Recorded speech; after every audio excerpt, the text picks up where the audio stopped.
Ashamaa akkam jirtu kabajamtootaa fi daawwattoota koo Dr. Obsaan jedhama. Egaa akka har'as gaaffii keessan ilaaluun sagantaa haarawaan walitti deebinee jirra. Sagantaa keenya kan har'aa irratti miidhaa fi faayidaa ofiin of gammachiisuun qabuu fi saayinsiin maal jedhaa kan jedhu kan ilaallu ta'a. Chaanala kiyyaaf haarawaa yoo taatan subscribe, like gochuun hamma dhumaatti hojjeturaa jechuun affeeraa kiyya. Egaa akka ofiin of gammachiisuu jechuun gammachuu walqunnamtii saalaatiin yookiin dhiiraa fi shamarreen erga waliin rafanii booda argatan seera uumamaa cabsuudhaan ofii kennuu yaaluun ofiin of gammachiisuu jedhama. Kun immoo aadaa fi amantiidhaanis kan wal hin simannee fi safuudha. Akkasumas suusii namatti ta'uudhaan fayyaa keenya irrattis dhiibbaa fi balaa guddaa qaqqabsiisuu danda'a. Yeroo ammaa ofiin of gammachiisuun baay'ee babal'atee kan jiruu fi dargaggoowwan hedduun suusii kanaan akka rakkataa jiran qorannoon ni ibsa.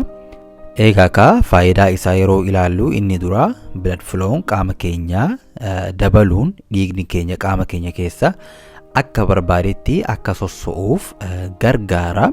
Inni biraa immoo keemikaalli endorphin jedhamu gara sammuu keenyaa akka deemu taasisuun gammachuun akka nutti dhagahamuu fi qaamni keenya yeroodhaaf akka hara baafatu gargaara. Inni biraa immoo yeroo barbaannetti jarjarsuun yeroo barbaannetti suuta godhuun bakka barbaanne of tuquun sensitivitii qaama keenyaa harkatti galfatuun gammachuu argachuuf isin gargaara.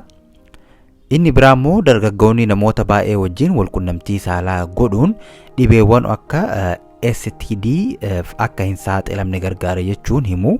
Amma immoo miidhaa ofiin of gammachiisuun qabu ilaalla. Miidhaa isaa keessaa inni tokko yeroo gabaabaa keessatti suusii namatti taha. Yeroo adda taanuu fi dhiphannutti jalqaba sammuu keenya keessatti kan dhufu ofiin of gammachiisuudha. Kun immoo addeekshinii hamaadha. Inni lammataa immoo sooshaal laayifii keenya irratti dhiibbaa guddaa qaba. Namni suusii kanaan qabame adda ta'uu fi namarraa fagaatuu filata.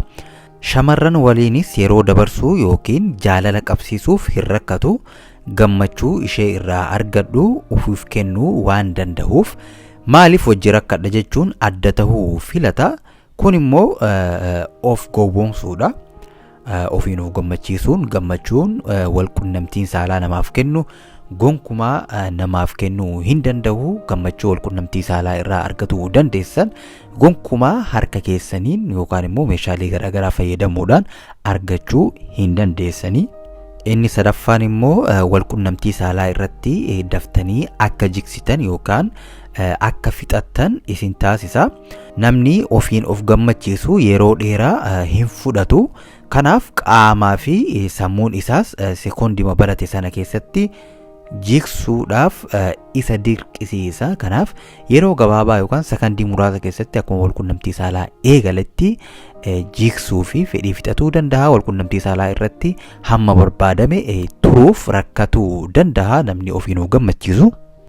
Inni biraa immoo shamarranis dhiiratti akka hin dhiyaannee fi fiilingii homaatu akka hin qabaanne taasisa.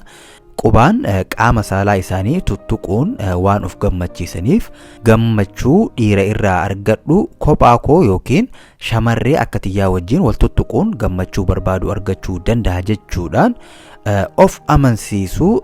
Yeroo kanatti immoo leesbiyaan ta'uu yookiin shamarree jaalattu ta'uudhaaf karaa isheef banaa.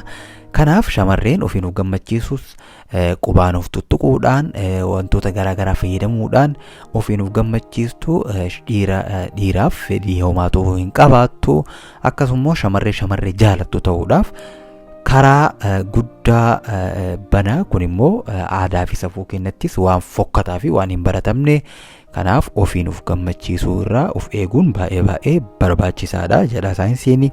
Akkasuma qaama saalaa ishee harkaan yookiin qubaan tuttuquun waan of gammachiisuuf qaamni saalaa ishee akka hoksisu yookaan akka gubuu fi infekshinii garaagaraaf saaxiluu danda'a shamarree ofiin of gammachiistu.